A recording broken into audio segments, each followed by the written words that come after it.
Certification of standing orders, that is certification of amendment. Last lecture में मैं आपको बताया कि 5 कॉपीज जब सबमिट की जाएगी सर्टिफिकेट ऑफिसर को, तो वो एक कॉपी ट्रेड यूनियन को या वर्कर्स को देगा, या सपोज वर्कर्स ने की होगी तो वह एम्प्लॉयर को देगा। अब यहाँ पे वो प्रोविजन है certification on receipt of the draft under section 3 और the section 3 the certifying officer shall forward a copy thereof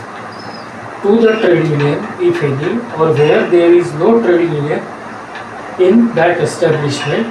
to the workman in such a manner as may be prescribed under the act, or to the employer. Worker ने दिए तो employer को देगा, employer ने दिए तो worker को देगा, as the case may be,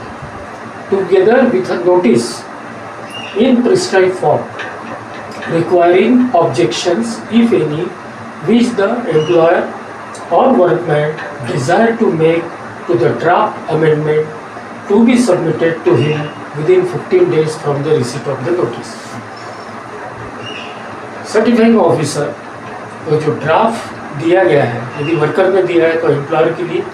और एम्प्लॉयर ने दिया है तो वर्कर के लिए, प्रिस्क्राइब फॉर्म में उसको एंटर करते हुए उसके साथ में प्रिस्क्राइब फॉर्म में मीन्स सरकार की जो नोटिसेस है उस फॉर्म में नोटिस देगा आइदर एम्प्लॉयर को या वर्कमैन को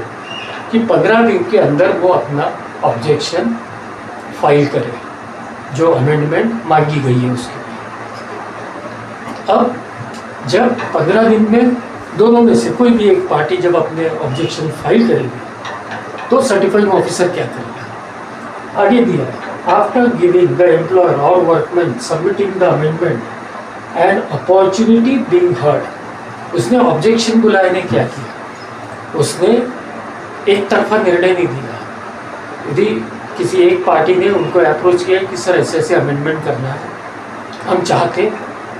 तो सिर्फ उनकी सुनते हुए उसने वो अमेंडमेंट इनकॉर्पोरेट नहीं की, क्योंकि लॉ अलाउ नहीं करता है। हमारे देश में लॉ का एक प्रावधान है कि no innocent person should be punished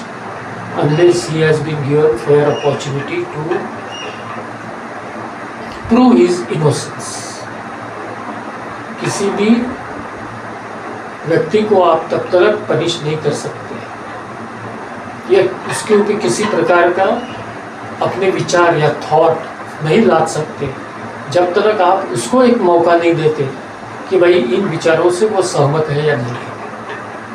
तो सेम यहाँ पे भी सर्टिफिकेट ऑफिसर भी ये सोचता है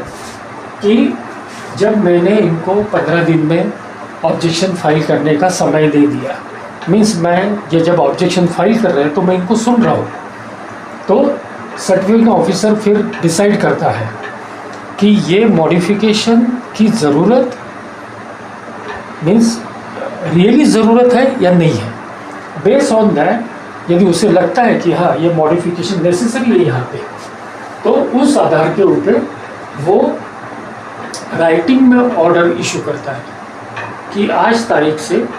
ये प्रावधान जो इस प्रकार से दिया हुआ है मॉडल स्टैंडिंग ऑर्डर में, उसको इस प्रकार से समझा जाए, वो इस प्रकार से समझ के इम्प्लीमेंट किया जा रहा है, उसको सर्टिफिकेशन बोलते हैं। ये तो मैंने छोटा सा प्रावधान बताया, बहुत सारे प्रावधान होते हैं जो आगे आने वाले चैप्टर्स में आएंगे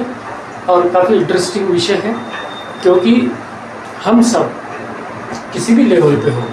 पर अल्टीमेटली कहीं ना कहीं नौकरी करने वाले हैं, और यदि नहीं नौकरी करने वाले तो हम कहीं मालक हैं। दो ही चीज़ें हैं हमारे देश में, एक तो हम एंटरप्रेन्योर हैं, छोटा मोटा बिजनेस करते हैं, आज छोटा मोटा बिजनेस कर रहे हैं, अकेले कर रहे हैं, कल 5-25 लोगों को लेके करेंगे, 25 के कल 100 हो जाएंगे, 100 हो जाएंगे तो इसमें आ जाओगे, स्टैंडिंग ऑर्डर एक्ट लगेगा। तो ये प्रावधान हमें पता होना ज़रूरी है, और एम्प्लॉय है तो फिर तो है ये प्रावधान हमारे पीछे में। धन्यवाद।